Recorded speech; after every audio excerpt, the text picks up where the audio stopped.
오늘은 성경 66권에서 말씀하시는 그리스도라는 제목으로 말씀을 나누도록 하겠습니다.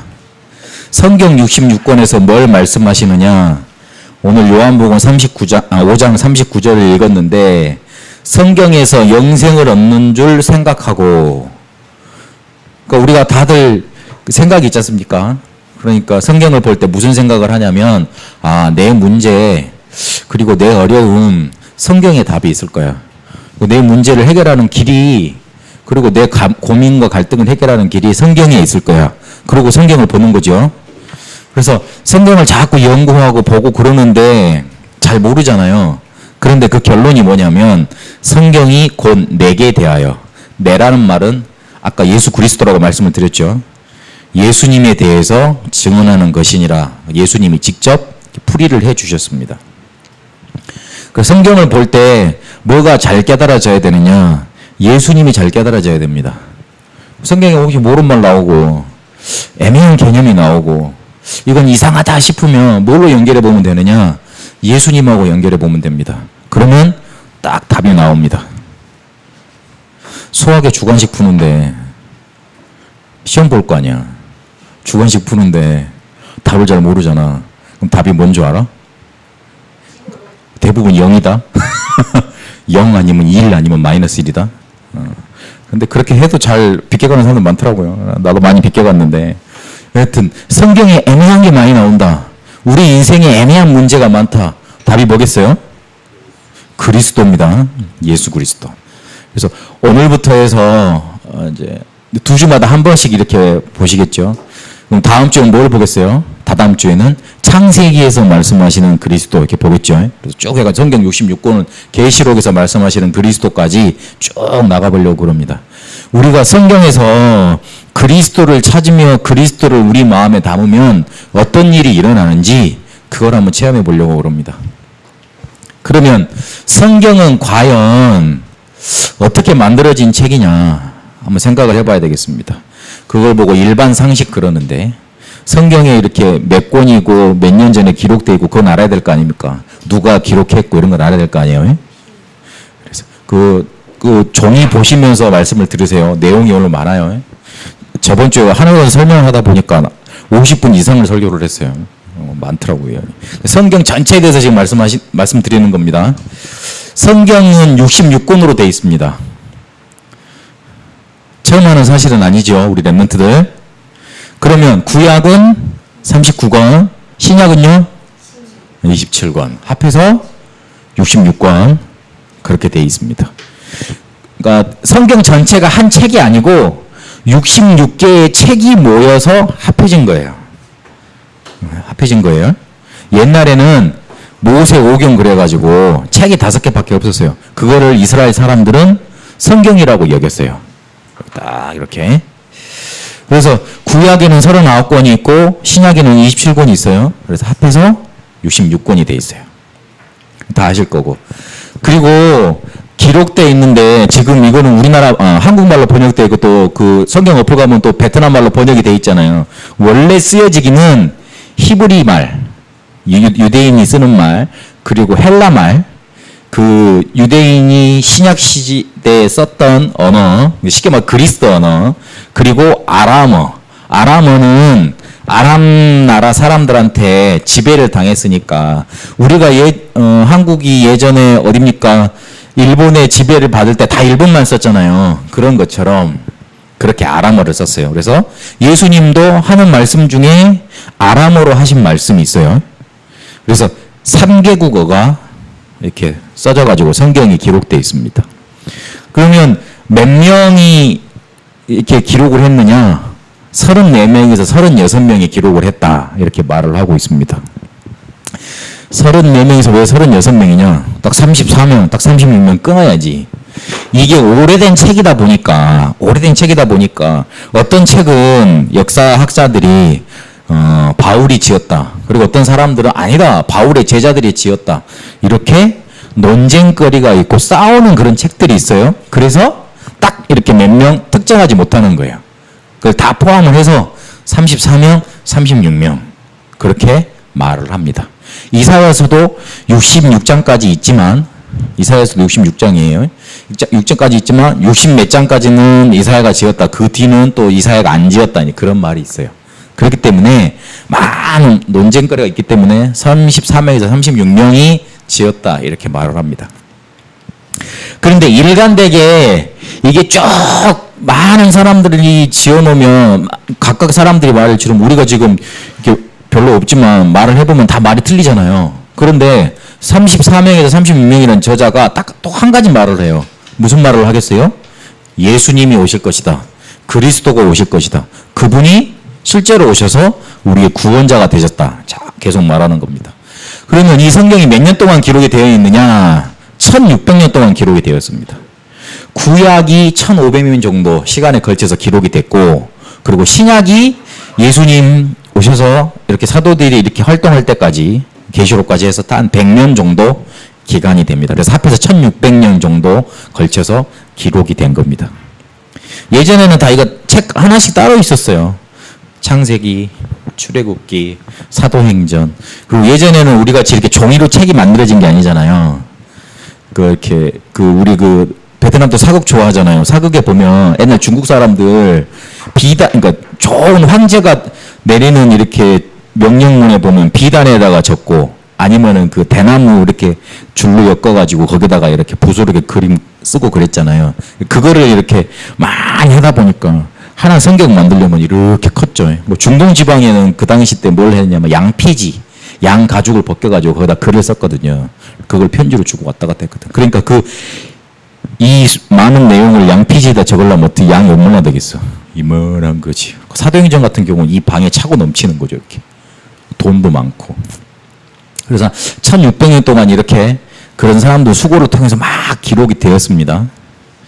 그러면 이 성경이 언제 이렇게 딱 우리가 66권으로 받아볼 알고 있는데 이게 언제 정해진 거냐? 언제 그럼 이 형태를 띠게 된 거냐? 각권으로 다 있었는데 AD 90년에 얌니아라는 지역이 있어요. 얌니아. 그 지중해 지역에 텔 아비브 옆에라 그러던가 어쨌든 조용한 도시가 있는데 거기에서 종교회의를 해가지고 구약 39권을 정한 거예요. 서로 해가지고. 그러니까 구약에 39권만 성경이 있었던 게 아니고 다른 것도 많이 성경이라고 주장을 했어요. 그런데 그 중에 회의를 거쳐가지고 이거는 히브리 본문에 이렇게 착실하게 이렇게 번역이 됐다.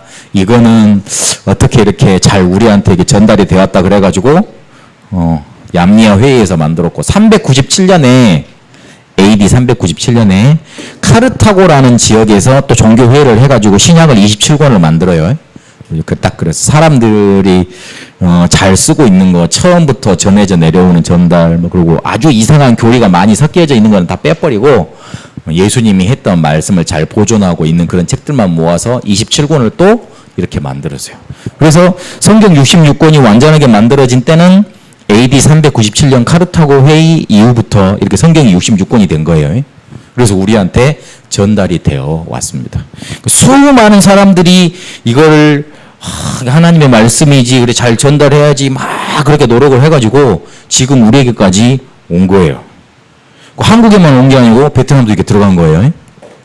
그래서 성경은 이렇게 오랜 기간 동안 많은 사람들의 손을 거치면서 편집이 됐고 우리에게까지 전달이 되어 왔습니다. 근데 거기서 말하는 게 뭐냐?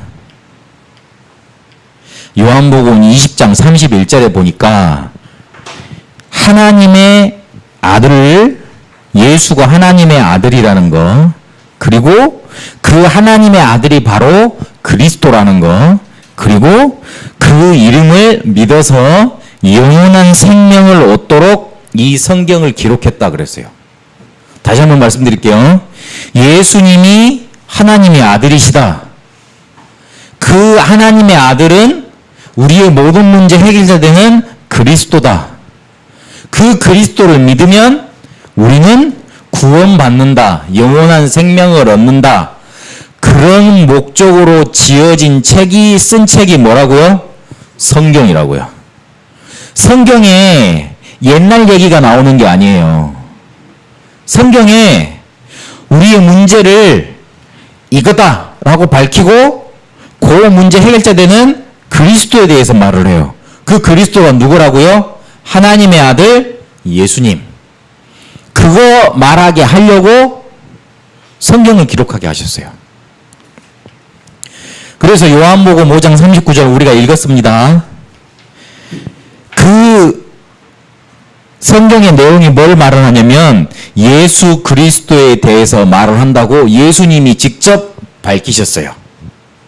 성경은 성경 저자들, 쉽게 말해서 모세, 여호수아, 사무엘, 바울 이런 사람들이 적긴 적었지만 그 적을 때 하나님이 그 사람들 마음속에 역사하셔서 그 마음속에 하나님이 주고자 하는 내용을 지어가지고 기록하게 하신 거거든요. 그런데 그게 뭘 설명을 하느냐? 예수 그리스도에 대해서 설명을 하는 거예요.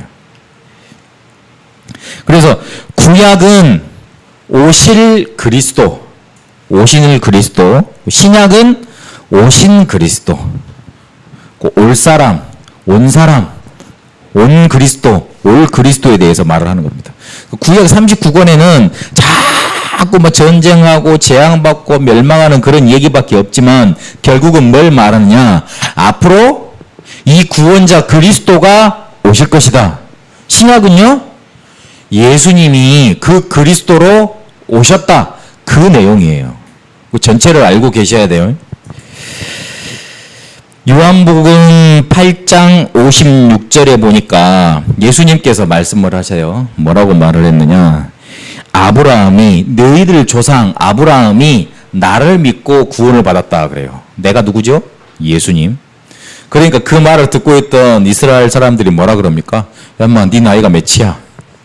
네 나이가 몇이야? 그래요. 예수님 나이 그때 몇이었어요?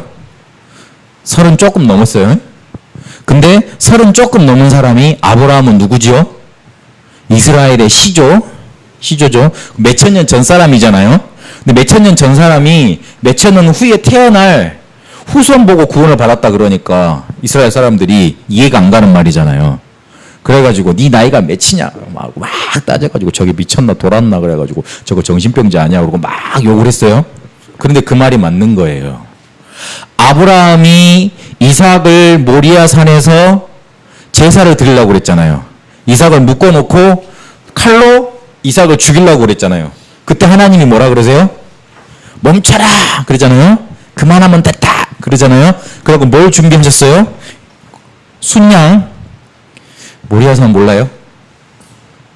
아시죠? 모리아산. 그래가지고 그게 애매하니까 그걸 데리고 와가지고 그걸 죽여서 대신 이삭 대신에 제사를 드리지 않습니까?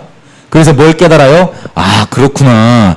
우리 대신에 우리의 죄를 책임질 양 같은 그런 그리스도가 오시는 거구나. 깨달은 거 아닙니까? 그리고 아브라함이 하나님한테 늘 들은 말씀이 있어요.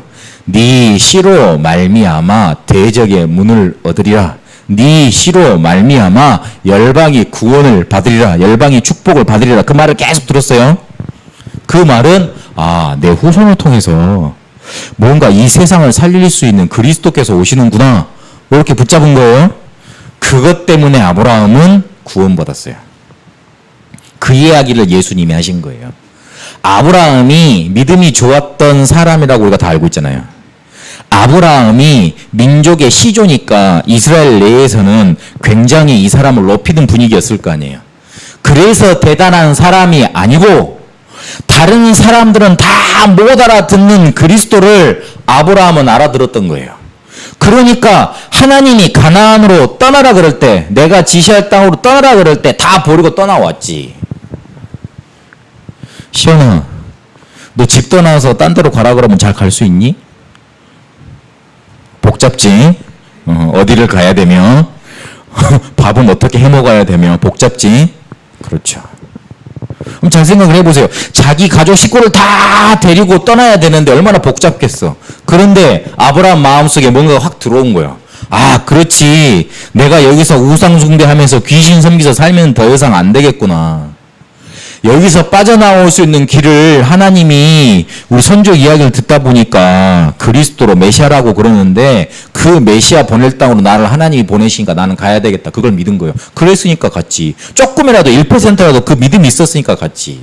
하나님은 창세기 15장에 보니까 하나님이 약속하시는데 그걸 아브라함이 믿었습니다. 그걸 보고 아브라함한테 의라고 여겼다 그랬어요. 다른 걸 보고 의라고 여기지 않고 아브라함이 그리스도를 붙잡고 구원받은 거예요. 아브라함이 대단했던 사람이 아니고. 요한복음 5장 36절에도 보니까 모세도 이 사실을 알아들었어요. 그래서 구원받은 거예요. 모세가 하나님한테 부름받을 때 뭐라 그럽니까? 하나님, 저는 입이 둔하고 나이가 80이고 이제는 못 가겠습니다. 하나님이 암만 그렇게 열심히 역사해 보신들, 그래 다른 사람 쓰십시오. 다른 사람 많지 않습니까? 젊은 애들도 많고 그런데 왜 나를 하나님 이스라엘 백성을 끄집어내는데 쓰시려고 그럽니까? 나는 괜찮습니다. 그랬어요. 그러니까 하나님이 뭐라 그래요? 이스라엘 백성들을 데리고 가서 희생제사, 피제사 드리라고 그러잖아요. 그때 모세가 자기 능력 없는 건 다 반박을 했는데 그 피제사만큼은 하나님한테 반박을 안 했어요. 하나님한테 그거 가지고 따지지 않았어요. 무슨 말이에요? 피제사가 어떻다는 거 자기는 깨달았던 거예요. 아, 피제사 우리가 정말로 드려야 되구나. 이 피제사를 놓쳤기 때문에 우리 민족이 애굽에 400년 동안 포로가 됐구나. 깨달았던 거예요. 자기 아버지 어머니한테 그걸 들었겠죠.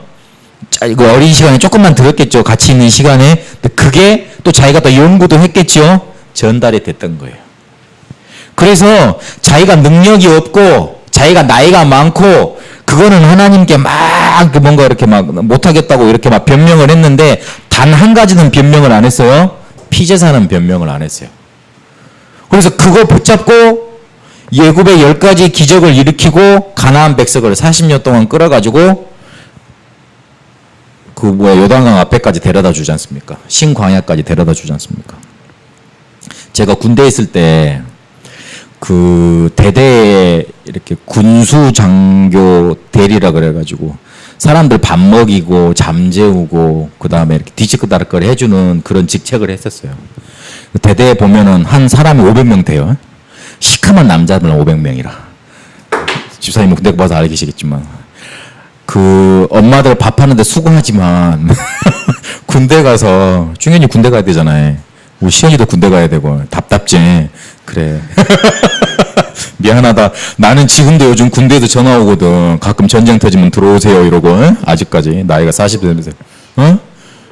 아, 미국으로 가도 비슷해.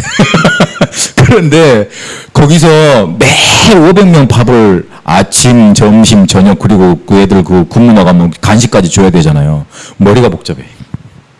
가끔 안에서 이렇게 집에 있을 때 이제 부대 내에서 밥 먹을 땐 괜찮아.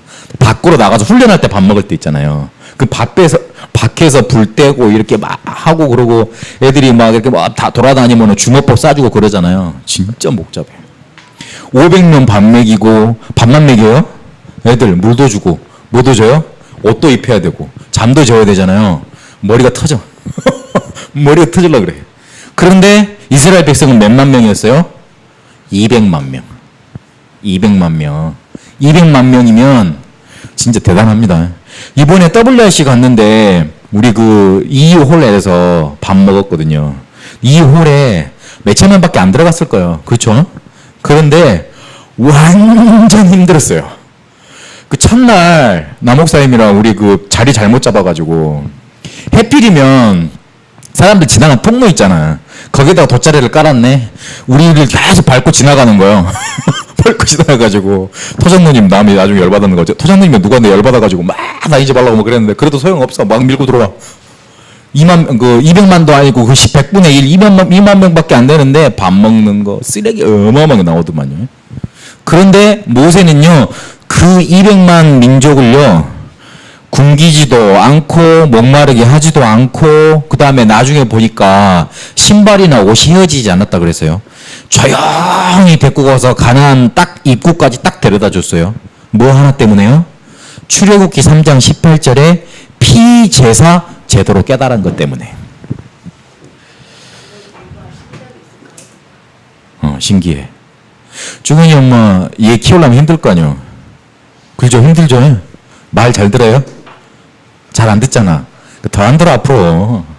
그러면 나는 우리 시연이 키우기 쉬울까? 같은 한국말 잘 통하니까? 아니야, 말이 통해서 잘 키워지는 건 아니더라고. 더 힘들어, 쟤는. 맨날 집에 가면 치킨 사달라고 해야지. 오늘 아침에도 뭐라 그랬냐면 편의점 지날 때마다 삼각김밥을 사달래. 그래가지고 내가 아이고야. 그래가지고 뭐라 그런지 알아? 못 사준다고 이렇게 이제 나를 슥 긁더라고 이렇게. 그래가지고 신용카드로 다 끊으려 그러다가 됐다 임마 너. 키우기 힘들어요. 근데 앞으로 그런 문제가 많다니까. 근데 우리는 그럴 때마다 뭐라고 생각을 합니까? 어떻게 잘 키워야 되지? 쟤를 어떻게 해줘야 되지? 막 그런 생각밖에 많이 하잖아요. 근데 그렇지 않아요. 우리가 딱 언약 붙잡고 있으면, 그리스도 붙잡고 있으면 모든 문제가 해결이 돼요. 인생 문제가 쉬워요. 간단하다고요. 고민 많은 것 같고 잘 안 되는 것 같고 우리의 문제가 많은 것 같지만 결국은 딱 한 가지로 딱 통합니다. 영적인 문제. 영적인 문제가 뭡니까? 하나님을 떠난 문제. 사단이 그래서 우리 인생을 딱 잡은 문제. 그거 해결하는 길이 뭐예요? 그리스도예요. 그래서 자녀들 간의 문제, 어떤 사람 간의 갈등 풀어야 되죠. 그 뒤에, 그 전에 뭐가 있어야 되느냐? 영적인 문제를 제대로 바라보고 그리스도 붙잡아야 돼요. 그러면 무너지게 돼 있어요.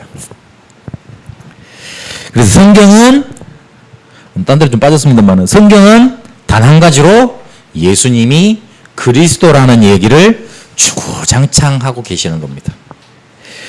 성경에 그러면 구성도 또 예수님이 그리스도라는 거를 이렇게 딱 말해주고 있습니다. 성경 구성 자체가.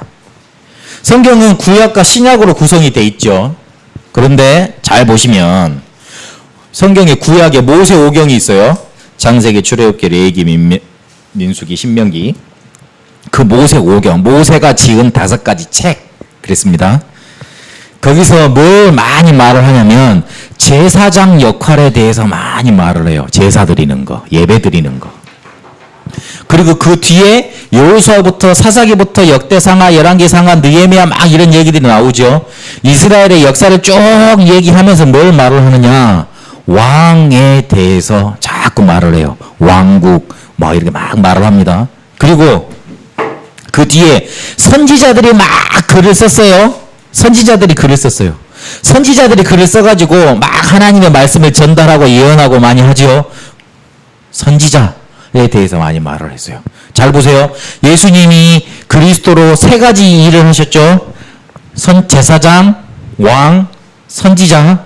성경, 구약도 이렇게 딱딱 구성을 해보면 제사장, 왕, 선지자에 대해서 말씀하고 있는 거예요. 그러면 나머지 뒤에 시편, 뭐 이렇게 잠언, 막 아가서 이런 거 있잖아요. 그거는 시가서라고 그래요. 시를 말을 하는 거. 그거는 구원받은 사람들이 하나님께 이제 찬송하는 그걸 딱 모아놓은 겁니다. 신약도 이렇게 비슷하게 구성이 되어 있습니다. 첫 번째 사복음서 나오죠. 마태, 마가, 누가, 요한. 그 복음서를 통해서 예수님이 그리스도라는 얘기를 쭉 증명을 합니다. 그 다음에 나타나는 게 뭐죠? 사도행전. 그것도 역사서예요. 하나밖에 없어요. 예수님이 그리스도라는 증거를 해요. 그 뒤에 일어나는 서신서들 있죠? 편지들을 통해서 구체적인 증거들을 계속 드는 겁니다. 그리고 마지막에 계시록 있죠? 계시록은 무서운 얘기가 아니라 하나님께 구원받은 자들이 끝까지 견뎌서 영광 돌리는 그 이야기를 하고 있습니다. 그러면 앞에서도 내용도 예수가 그리스도라는 걸 말을 하고 있는데 성경의 구성도 뭐라고 얘기를 하고 있어요? 예수님이 행해야 될, 예수님이 하셔야 될 3중직, 선지자, 제사장, 왕에 대해서 말을 하고 있는 겁니다. 아멘. 그렇게 말을 하고 있습니다. 그래서 성경을 통해서 뭘 깨달아야 된다고요? 예수님이 그리스도다. 우리 인생 문제 해결도 뭘로 해결된다고요? 예수님이 그리스도다. 항상 우리 딸 아들한테 미안하고 우리 랩런트한테 미안하지만 좋은 학원을 보내야 되고 좋은 학교를 가야 되고 좋은 걸 갖고 있다고 문제가 잘 해결되고 내 미래에 성공하는 게 아니에요. 예수님이 그리스도라는 언약을 내 마음속에 담아놔야 돼요. 이번에 제가 그 자폐 치유 캠프에 다녀왔어요. 그게 벌써 36차례예요. 1년에 2번 하니까 18년 동안 한 거예요. 자폐 아세요? 자폐 아동? 그 애들이 좀 이렇게 정신장애도 가지고 있고, 저기 큰 애인데, 나같이 큰 애인데, 머리, 지능 수준이, 정신병이 아니고, 지능 수준이 초등학생이야. 초등학생. 그건 병이 아니고 이제 덜 자란 거잖아. 몸의 크기에서. 그러니까 얘들이 말도 제대로 못하고 의사소통도 잘 안 되는 거야. 이야, 근데 제가 갔던 수련회 중에 제일 은혜스러운 수련회였어요. 찬양을 그렇게 너무 잘하더라고.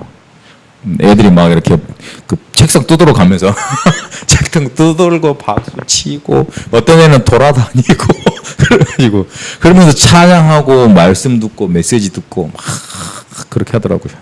처음에 제가 뭘로 이렇게 간다고 이렇게 신청을 했냐면 그 자폐 아동 말고 자폐 아동들 형제들 있잖아요. 첫째가 자폐하면 둘째, 셋째 그런 애들 또 모아가지고 또 따로 이렇게 방을 만들어서 수련회를 해요. 뭐 걔들 돌봐주는 도우미 역할로 갔는데 웬걸 가보니까 자폐 아동을 맡으래. 진심 당황스럽더라고. 나 속으로 나보고 자폐 아동을 맡으라고? 못 탔는데 첫날 딱 방에 들어가니까 난리가 일어나고 있는 거예요. 내가 맡고 있는 내가 맡아야 될 얘기가 어떤 얘기였냐면 물병 있잖아요. 물병만 보이면 뚜껑 다 따가지고 확 입에 털어 넣어버렸네. 진짜. 그래가지고 커피 있잖아요. 커피를 이렇게 사람들이 이렇게 타 먹잖아요. 그걸 뺏어가지고 입에 다 털어 넣어버려. 그 교회에서 걔 때문에 사랑부 예배가 1년 동안 안 됐대. 사람들이 커피를 숨겨놓잖아. 그러면 쏙 눈짓으로 보고 있다가 그걸 다 빼가지고 자기가 그러면 커피가 하나만 털어놓으면 되잖아. 그 커피 봉다리 10개를 타가지고 입에 다 넣는 거야. 그리고 물을 부어 먹는 거야. 그런 애를 나한테 맡겼어. 솔직히 나한테 쉬운 애를 맡기겠어 그랬거든요. 진짜 어려운 애를 맡겨놨더라고. 그래가지고 방에 딱 들어갔다. 그 장면이 벌어지고 있는 거예요. 내가 방에 딱 들어갔는데 딱 안녕하세요 그러는 순간 얘가 그 자기가 아는 집사님 캐비넷을 열어가지고 커피가 5개가 있더라고. 그 커피를 5개를 딱 꺼내가지고 그걸 뜯고 자기가 갖고 온 통에다가 부은 다음에 먹고 있는 상태였어요. 먹고 있는 상태였어요. 그래서 그걸 뺏고 그랬다니까. 와. 첫째 날은 잘 갔어요. 둘째 날 얘를 씻기려고 걔를 데리고 이틀 동안 자거든요. 씻기려고 이제 너 먼저 들어가 있어. 목사님 뒤에 들어갈게 했는데 그 순간에 비누 있잖아요. 비누를 물었어. 비누를 물어가지고 반토막을 낸 거예요. 내가 성질이 안 좋아 보이죠? 전 기숙사가 떠나가도록 멈춰! 그러고 뱉어! 그 비누가 이렇게 들어가 있으니까 저는 이빨이 고르지만 걔는 이렇게 뻐드랑마니가 많이 났더라고. 그러니까 그 뻐드랑이에 비누가 이렇게 딱 끼었네. 와, 내가 진짜 우리 아들도 양치질을 그렇게 정성스럽게 안 시켜주는데 칫솔 가지고 그 비누를 다 벗겨냈네 이렇게. 그래가지고 우리 그 끝까지 이렇게 비누 거품 안 나올 때까지 닦았다니까. 그래서 나중에 목사님 아파 이러더라고. 그래서 당연히 아프지 마. 어제 네가 비누를 먹었는데 막. 얘가요 그걸 하도 많이 해가지고 혼을 내잖아. 나한테 이제 약속 깍지를 껴. 그래가지고 다시는 안 한다고 이제 그러는 거야. 내가 그때 뭐라고 그랬겠어요? 뭐라 그랬겠어? 하지 마. 그랬겠어? 그러면 목사가 아니지. 뭐라 그랬겠어? 욕을 했겠어? 욕은 당연히 하는 거고. 엠마! 그리고 욕은 당연히 하는 거고. 뭐라 그랬을까요? 야, 너 그래서 그리스도가 필요한 거야. 우리 랩런트야. 그래서 그리스도가 필요한 거야. 네 문제에 그렇게 자꾸 반복이 되잖아. 그래서 사람들이 싫어하잖아. 그때마다 뭐 외쳐야 돼? 그리스도 외쳐야 돼. 자꾸 그것만 각인시켜주세요. 한두 번 그랬던 게 아니야. 그래가지고 내가 이렇게 날렵한 몸매가 아니잖아요. 혹시나 놓칠까봐 이틀 내내 손잡고 다녔다니까. 알고 보니까 다 돌아보니까 다들 도움이 혼자 다니고 랩너스로 혼자 다녀. 자폐랩도 혼자 다니는데 나만 손잡고 다녔어. 그래가지고 그래가지고 내가 밤에 자는데 걔가 이렇게 내 옆에 와가지고 이렇게 더우니까 이제 옷 벗고 자잖아요.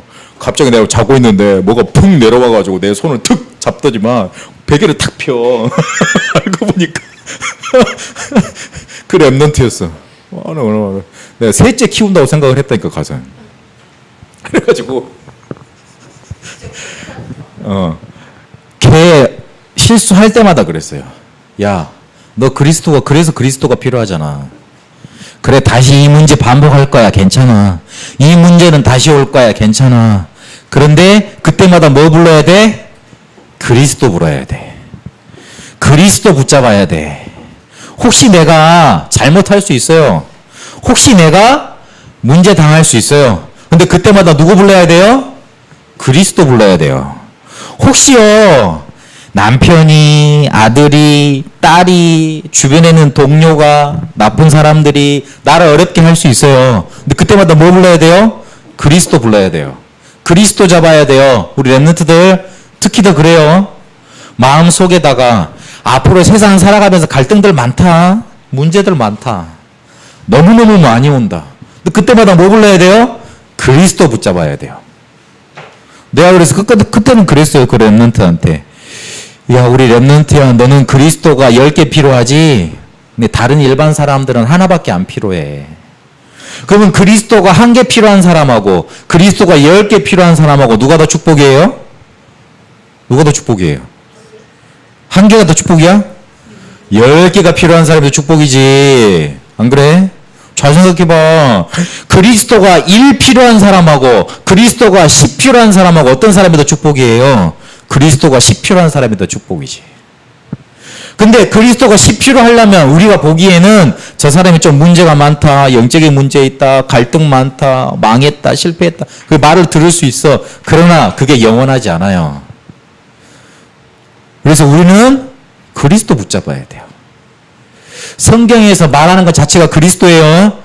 그래서 그리스도 붙잡으세요. 그래서 성경에는 7시대가 나옵니다. 창조부터 애굽시대, 홍해로 가서 그리고 가나안으로 들어갔죠. 또 왕국이 세워지고 근데 그 왕국도 멸망했잖아. 그런 다음에 속국까지 되고 그러다가 우리에게 뭐가 오냐면 예수님의 재림까지 오십니다. 성경에 이런 시대가 쭉 나오는데 7시대가 이 역사 사건 속에 나옵니다. 첫 번째는 족장시대. 족장이 뭡니까? 대장. 어이구 잘하네. 대장들이 나와요. 아브라함, 이삭, 야곱, 요셉이 족장들, 대빵이었어요. 대장이었어요. 근데 그 사람들을 통해서 뭘 얘기를 하셨냐? 저주가 왜 오고 구원이 왜 필요하고 그거를 남한테 전달하는 전도 선교가 왜 필요한지 말을 했습니다. 제가 이번에 하노이에 가서 시간이 많아가지고 어디를 갔다 왔냐면 그 호안게임 근처에 하노이역, 가하노이 거기 호텔을 얻어가지고 거기 호안게임이랑 가깝고 막 그 바딩 광장이랑 가깝잖아요. 그래가지고 탕농 황성하고 문묘를 갔다 왔어요. 와, 나 이번에 깜짝 놀랐네. 탕농 황성 여러분 가보셨습니까? 탕농 황성 가봤어? 못 가봤지? 아, 베트남만 가봤어? 그래, 베트남도 많이 다녀. 넓어. 목사님도 5개, 5개밖에 안 가봤어. 다낭 가서는 그냥 공항 가서 옆에 싹 보고만 왔어. 그랬는데 탕농왕성을 들어가 보니까 탕농왕성이 그 응인 왕조, 뭐 리 왕조 그런 거 다 표시가 돼 있더라고요. 근데 탕농왕성 가장 그 유적지 중간에 뭐가 있냐면 선조들한테 제사 드리는 신전이 있어요. 근데 그 신전에 옆에 수발 두는 할머니가 옆에 있더라고. 앞에다가 와, 뭘 깔아놓고 거기서 제사 드리도록 만들어놨어. 깜짝 놀랐네. 그 할머니는 반무당인 거죠. 그리고 그거 보고 난 다음에 문묘를 갔네. 문묘를 갔는데 나는 우리나라 종묘 생각하고 갔어요. 그 비슷하잖아요. 유교 사당이잖아요. 유교 사당이면은 그 공자, 맹자 이렇게 비석 이런 거밖에 안 놔두거든요. 깜짝 놀랐어. 불교 신전인데 불교 이렇게 절 같은 데인데 그거를 그 불상을 치우고 그 앞에다가 공자상 옆에 제자들 상, 맹자들 상을 딱 얹어놓고 그 쉽게 말 제사를 드리고 있더라고.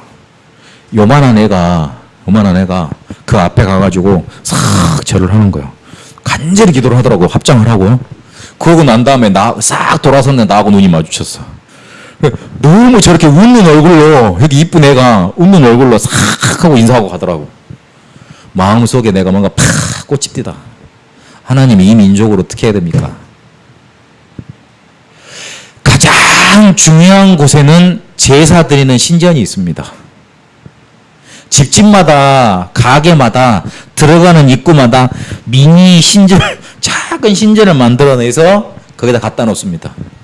내가 보니까 아침마다 거기에다 향 피워놓고 무릎 꿇고 절하대요. 많대요. 나는 그냥 장식품으로 해놓은 줄 알았어요. 그렇지 않더라고.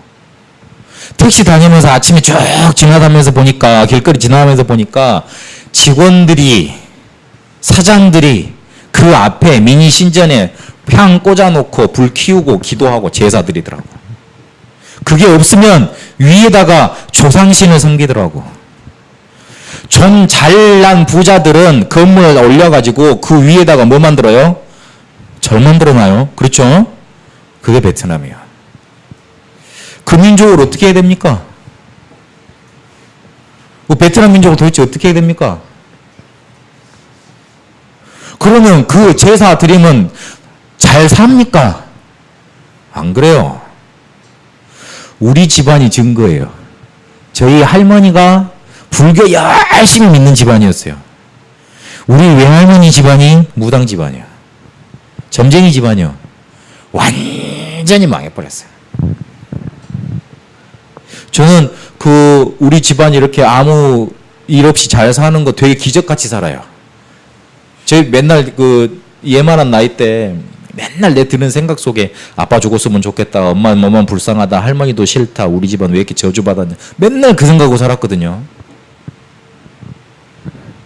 그게 무슨 결과냐면 그렇게 우상 숭배한 결과로 나타나는 거예요.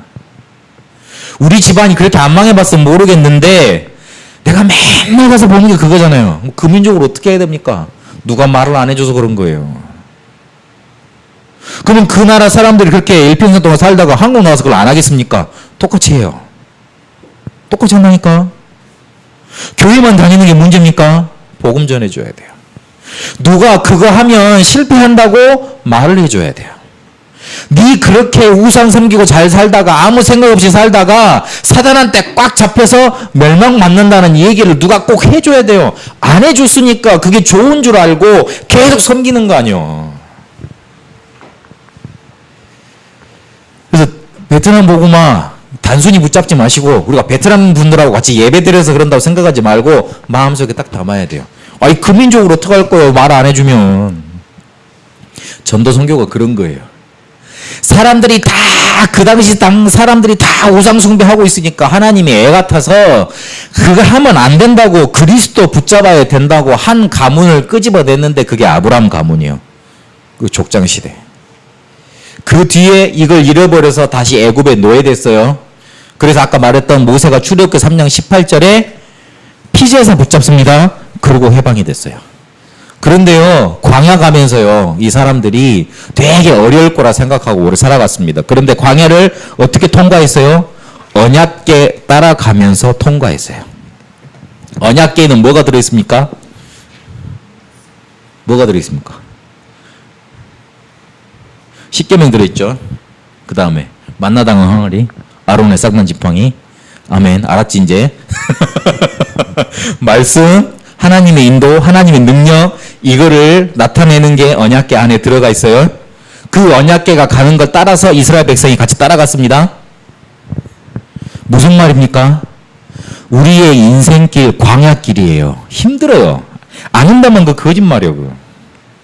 그 교수들을 이렇게 막 공부 잘하고 이렇게 좋으니까 잘 사는 것 같죠. 그 학교 다니고 그럴 거 아니에요. 대학교 교수님들 참 잘나고 멋있고 이렇게 그렇잖아. 근데 그 사람도 뒤에 가서 되게 힘들다. 되게 힘들어요.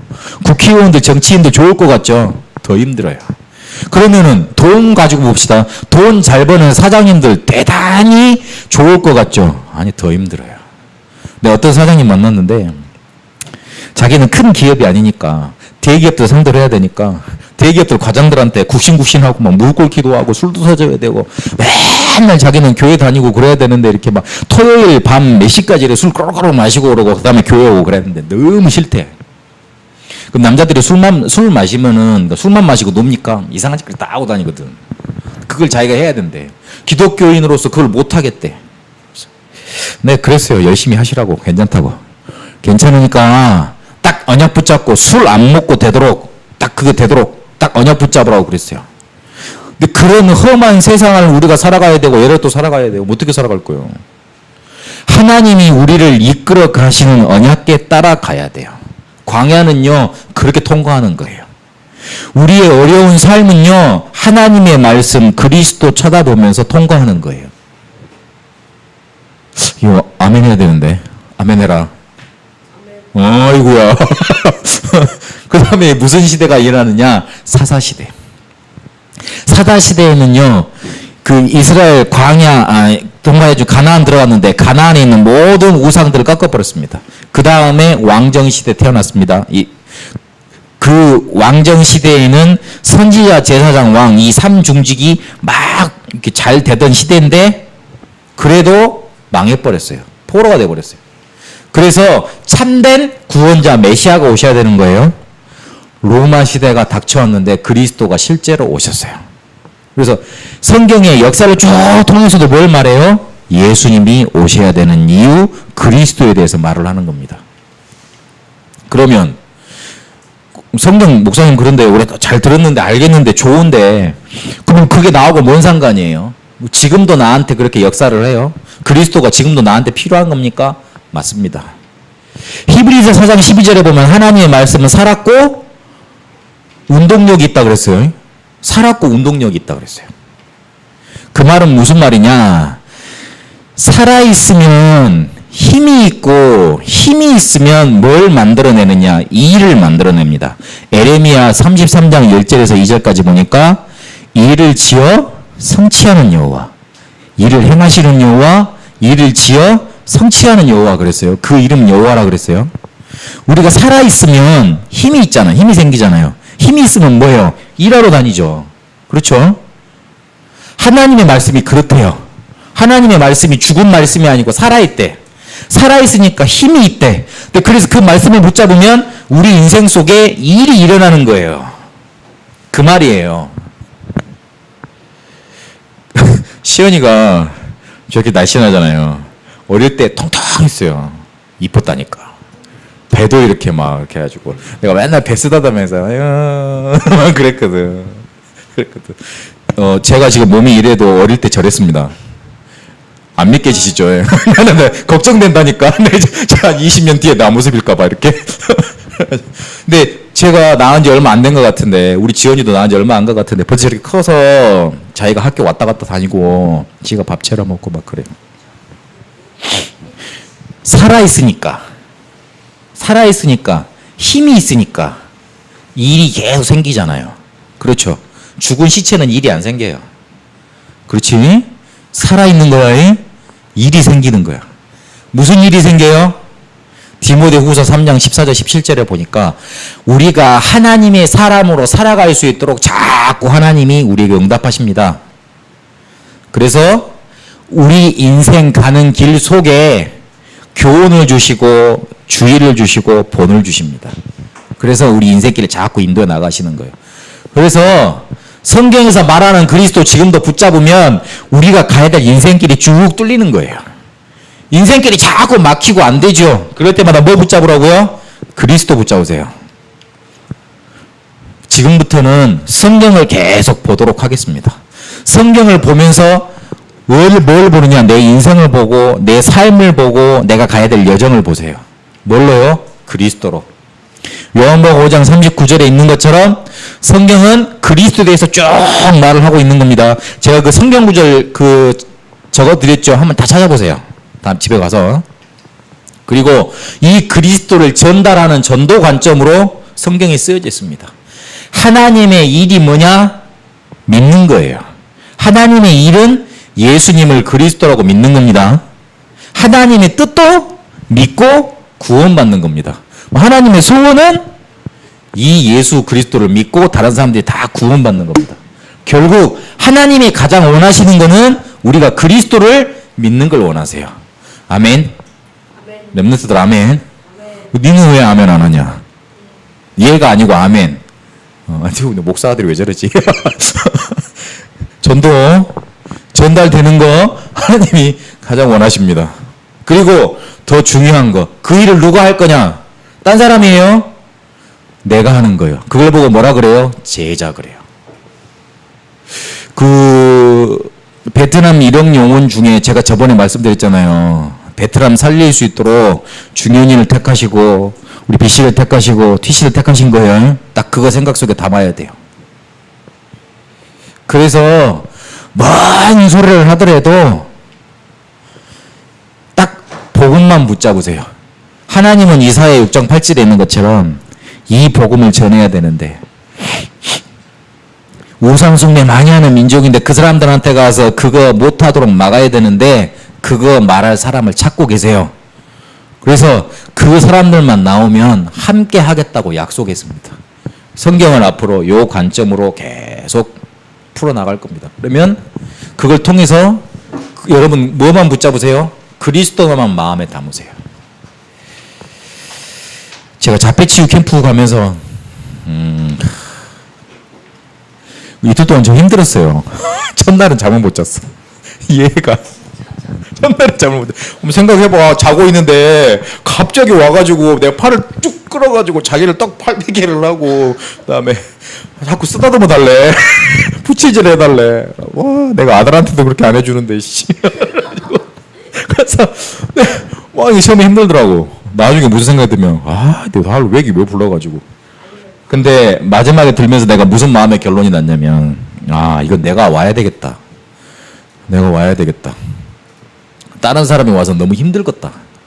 그리고 남자들이 많은데 남자 도우미들이 없어요. 없더라고. 그래가지고 내가 가야 되겠다. 그런 생각을 하고 왔어요. 그러면서 무슨 생각이 들었냐면 쟤들 마음 속에 사람들이 자꾸 이상하게 쳐다봤을 거 아니에요. 쳐다보기만 합니까? 한마디씩 거들지. 그럼 한 사람을 만나면 한 마디지만 100사람 만나면 100마디 말이 어디에 담겼겠어요? 마음에 담겼겠지. 그러면 그 담긴 그 말이 지들 인생을 이렇게 막 뭐라 그럴까 지배를 해왔던 거야. 그거 뽑아내주고 뭘 담아줘야 돼요? 그런 캠프를 통해서 그리스도 담아줘야 돼요. 그럼 그리스도가 담기면 어떻게 돼요? 하나님 말씀 살아있다 그랬으니까 그리스도의 일이 일어나는 겁니다. 흑암 저주 재앙을 끊는 제사장의 일이, 하나님 만나는 하나님의 역사가 일어나는 선지자의 일이, 사단의 권세가 무너지는 왕의 일이 나타나는 거예요. 우리 렘넌트들 엄마가 못해주는 거, 아빠가 신경질 내는 거, 그리고 자꾸 뭔가 이렇게 남들이 하는 말 담기지 말고 그리스도 담기세요. 여러분 인생 속에 가는 길마다 가는 여정 속에 그리스도의 일이 나타날 겁니다. 우리 성도님들도 갈등, 어려움 많고 두려움들 많지만 그거 담지 말고 그리스도 담으세요. 그러면 내 가는 길 여정 속에 하나님의 역사가 일어나고 하나님의 나라가 나타나는 거예요. 그 축복이 말씀 듣는 모든 여러분들에게 임하게 되시길 바랍니다. 기도하겠습니다. 살아계신 하나님, 성경 66권에서 그리스도 말씀하시는데 그것이 우리의 마음속에 담기게 하옵소서. 그래서 그 언약 붙잡고 우리 인생 여정을 걸어가게 하여 주옵소서.